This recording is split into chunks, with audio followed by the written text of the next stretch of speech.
Welcome to Films and Stuff with your hosts, Pete Mitchell and Ethan Hunt. Hi, Pete. Welcome back. Hi, Ethan. How's it going? Everything is good. How's your last week been?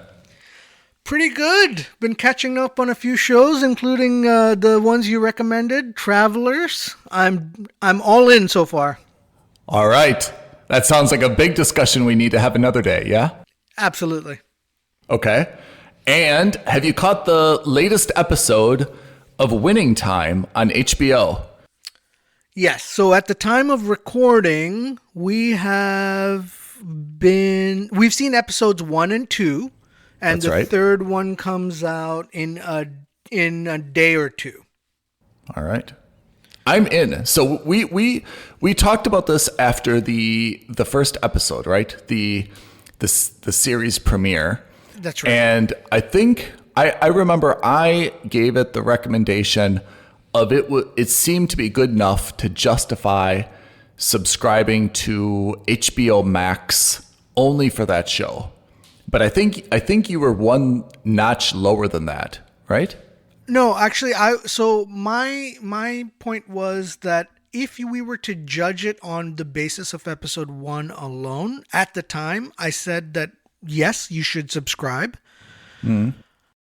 So I also gave it a subscribe or a must watch, but I did Great. caveat that by saying, let's see how the remaining 9 or episodes or however many, I think it's 10 episodes in all, but I did caveat by saying, look, let's wait until the remaining 9 are, before we, really give it a firm rating one way or another.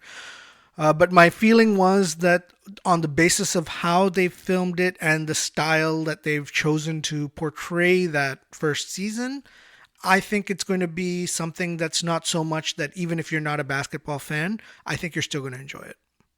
So now that the second episode came out, are you adjusting your rating or you keep it the same?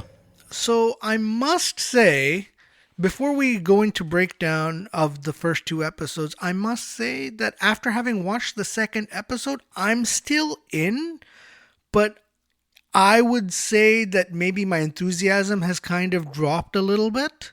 Oh, and I why? would say that it's a, mooch at the moment. Oh, I what's only say changed? that because What's changed about the second episode? All right, so let's do this. So let's do a spoiler alert now. So we're going to talk about the first 2 episodes. Yes. So I think the first episode was really good for the series because it was high energy. It was high energy. It was a little bit more exciting. It was a little bit more of a gut punch in a good way. It's kind of like a splash of cold water in your face. It refreshes you, right? And it was refreshing to see John C. Reilly as Dr. Buss. I think he's doing a very good job. I think it's just that the first episode was about how he kind of blags his way into buying the Lakers, right?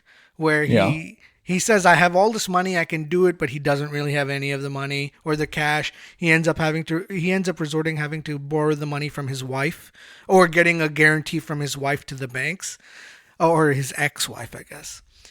And then you see that, his daughter wants to come on board as like an intern. And so that was a bit exciting, right? It almost felt like, I don't know, it felt exciting to see that how he's able to like almost con his way into buying this team, right? Including with that ending scene where the team owner tries to play hardball with him and tries to out-negotiate Buss by saying, well, no, I don't want it in property. I want it in all cash. And Buss calls him on his bluff. And, it was a nice game of poker that way, right? Or a nice game of chess that way.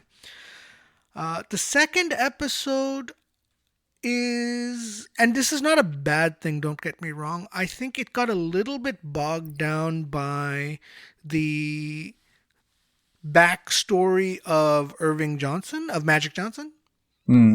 Right? Because you see a little bit more about the drama that he's got at home because his mom isn't really happy with him about, about being a basketball player and more specifically about being such a flamboyant basketball player.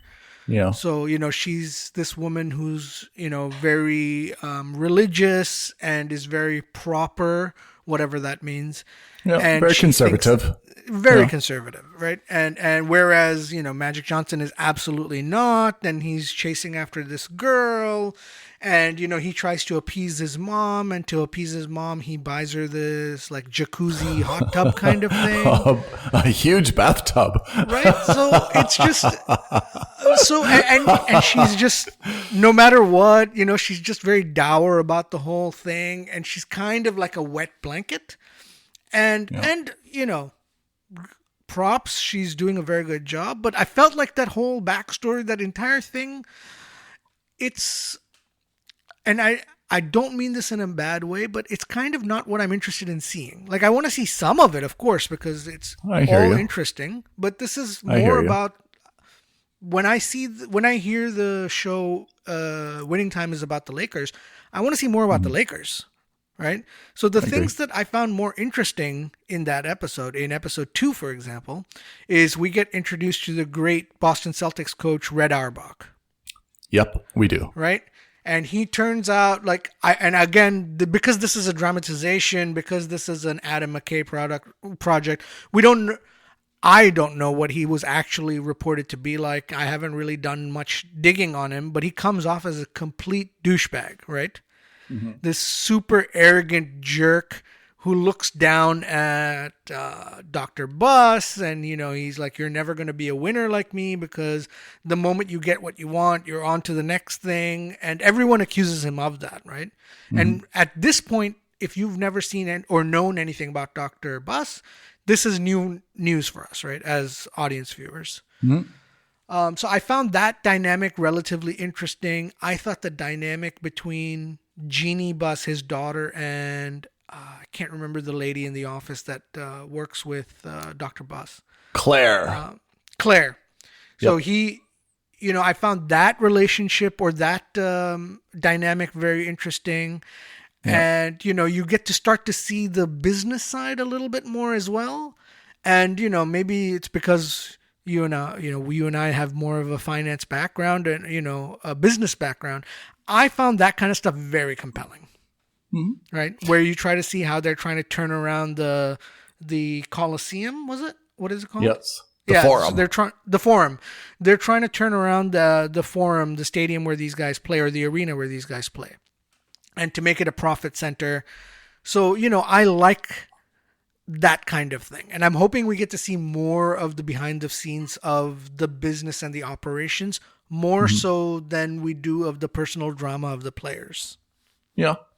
So I take your, let's not say it's criticism, but I take your points in terms of there are some, slow scenes in the second episode. And I agree, that's not really what we're tuning in for. But I have to say, I'm keeping the same rating. And I found that there were two very compelling things that support that. And then I'd like to make an observation. Mm-hmm. So the first point is I echo your statement, which is I'm really fascinated by the entrepreneurial nature of Dr. Buss. And I know that this is a dramatization, so it may not, mimic, history precisely. But I found it really interesting. He was basically kind of an outsider, and he had something that he was seemingly the only person who really saw, the vision or the potential of this asset. And I really kind of liked his leadership style. He already, kind of promoted Claire, who historically was a woman in accounting and obviously, was not treated great in some other instances. He really encourages his employees, and I really kind of like that style. Again, I don't know if that's historically accurate or not, but I found it like a little bit inspiring that a lot of people were against him. He had a very clear vision, and he was really very motivating towards people and saying, hey, think outside the box. Look, I'll give you the resources. You tell me what you need to succeed. And I really enjoyed that part. The second thing I like about this show is it's very clean in terms of content, in terms of language. And that's not always the case on HBO. And it's not that I'm a prude when it comes to, that type of stuff. But it's nice that there's a show that really focuses only on, the story and the acting, and it doesn't try to obscure that with, lewd scenes or, unnecessary vulgarity and things like that, which I think is, to be honest, a little bit rare. I don't think that there's been any swearing in the show. There's been, I think, some very brief nudity, maybe in the opening scene. And obviously there's some, references to, to sex and partying and things like that. But for something that's on HBO, I thought it was pretty tame. And that might get into my third or my observation, which is it seems as though, who's the creator? It's Adams, right? Adam McKay? Yeah, Adam McKay. And it seems like he's very protective of the Lakers franchise. Like, it seems like he's really trying to portray them and Jerry Buss in a very good light. Right. But I have to say the same is not said for Jerry West. Like the Jerry West character, right? Played by Jason Clarke, who we were just talking about. Like, they really kind of diminish him a little bit. Not necessarily like his basketball exploits, but they make him kind of like a little bit like manic depressive. Like they make him like jerk, yeah, right? yeah. For someone who is the logo of the NBA, someone who is a Hall of Famer, who has so many accolades, they really kind of portray him as from like this very dysfunctional kind of household where his father is maybe an alcoholic or abused his mother. They just show him with a lot of demons. And maybe that's accurate, but I'm really a little bit surprised that they kind of did him dirty, where everyone else is portrayed in this almost like, like aura, like this reverential yes, treatment, right? And I'm really surprised that such an important Lakers figure is just kind of like, you find him like in his tighty whities, kind of lying on the floor. He's, wife kind of diminishes him and saying, look, you're always up, you're always down. I was really kind of surprised, that he was portrayed in such a negative way. And that's kind of interesting because I think like whenever you're doing one of these shows or series kind of based on a series of true events, it's really important how you portray people because it can have really like long-ranging implications, right? If you think back to The Social Network, right? The damage that movie has done to Mark Zuckerberg is incalculable, right? Well, I feel like Mark Zuckerberg has also done damage to himself, right? Absolutely. But that movie really makes him unlikable, unpopular, right? Maybe he had plenty of time to kind of rehabilitate himself or, prove that to be true. But but he has. You're right. Yeah. You're right. I think at least in terms of public perception, yes. Everyone initially just saw him as the creator of Facebook, right? Or let's maybe not everyone, but let's say the general public who didn't care to do any research or digging. Yes. That film probably exposed his character flaws and ambition. Yeah. Right. And then instead of doing damage control, I would go so far as to say that he's gone out of his way to kind of prove that movie is 100% He's embraced accurate. He's embraced that role. And maybe even said, hey, maybe we didn't go far enough in this movie, right? Because there's some of the things that he's done and said, and obviously some of these are, Facebook policies. So I don't want to put my biases out there, but like he's not really helped his own case, right? Yeah. So I have to say, Jerry Buss is obviously portrayed in just the most flattering way possible, right? You see him, he's obviously a little bit of a womanizer, a little bit of a partier, a little bit of a schmoozer and drinker, but he treats everybody very respectfully, especially, we talk about Claire, it feels a bit anachronistic, I think, and it almost seems like he's a man ahead of his time. Yes. And how much of that is true, I don't know, right? Like the one scene I remember that stuck out to me in that first episode was they're sitting in the conference room at the Lakers office and somebody, I think it was his accountant friend who asks Claire to make him a drink, right? A gin and tonic or something like that. And bus goes, well, you can make it yourself, right? And would that happen? Did it happen? I don't know. Obviously, none of us know. Yeah. Would that have actually happened? I don't know, but it seemed a little out of, not touch, but out of time for that, right? Yeah. So much so that even that I remember this, and that's not to say I think women should be making drinks, not at all. But my point is, in that era, certainly that's what a lot of men, especially in the sports world, or at least in business in general, would have felt, right? Yeah. I mean, in that way, if you look at comparing it to like Mad Men, I think it was very much more accurate, which is to say, hey, Mad Men didn't think twice of telling the women of the show to do whatever they needed to be done. Yeah. Or even, there was that one scene where a kid gets smacked by another father at a party, right? And the kid's father was like, well, you deserved it, right? He's a man. He knows what he's talking about. And I don't care that you're my son. If he slapped you, he did it for a reason, right? Which today would never happen. What a rough and tumble world it was back then. Yeah. I mean, whatever. That's another discussion, but still.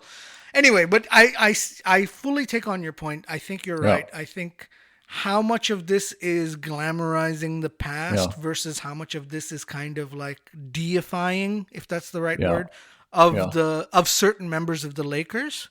Yeah. Whether that's because McKay is a fan, whether that's because, hey, he's also, living in Los Angeles and he's going to be a part of the cultural zeitgeist by talking about the Lakers.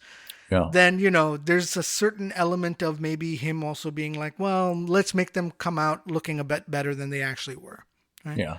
I mean, I understood when they showed the transition of ownership. I mean, again, who's to say historically whether Jack Kent Cooke was really a jerk? But they really made him look like a jerk. And they really made Jerry Buss seem like the everyman who worked in the mines in Wyoming and understood manual labor and could relate to people. I understood that's part of the Laker lore. And that's probably okay to include. But that's a little bit why I'm so surprised that Jerry West was just so portrayed in such a negative way. I mean, they didn't even portray him as like a psychopath, just obsessed with winning, or someone who just, really had this vision for basketball that he couldn't get his mind around, with Magic Johnson, or this very great relationship with, his other point guard, Norm Nixon, who he like, mentored or something. He just came across as kind of like this alcoholic, person who just had like so many demons. I'm really a little bit surprised that they put him in such a spot. But maybe that's part of the drama that they needed. They needed a good foil kind of in the first 2 episodes, and now and this probably actually addresses my question about Red Auerbach, right? Which is, was he such a jerk? I don't know, but the Lakers, at least in season 1, need a defined villain character, right? Or they need someone that they can like dunk on, literally and figuratively. And and it's going to be Red Auerbach, because we all know how the first season of the actual Lakers dynasty started, right? So we do. It is going to be, I think it's going to be them probably using that to set up a villain figure, which in this case, in the team, it's a little bit like Jerry West, but like as an organization, that villain figure is Red Auerbach, right? Mm-hmm. Okay. So then the next episode you said is coming out later this week, within the next 2 days. Yeah, within the next 2 or 3 days. So we'll do another breakdown then next week on our next episode, and let's see if we maintain consistent ratings, if you're falling a little bit more, if I can keep my level of excitement for the show. Yep, I'm looking forward to it. All right. Thanks, everyone, for tuning in, and thank you, Pete. Thanks, Ethan. We'll see you next time, everyone. Thank you for listening to another episode of Films and Stuff. If you haven't already, please subscribe and review on Apple Podcasts, Spotify, or wherever podcasts are downloaded. Films and Stuff. There is no substitute.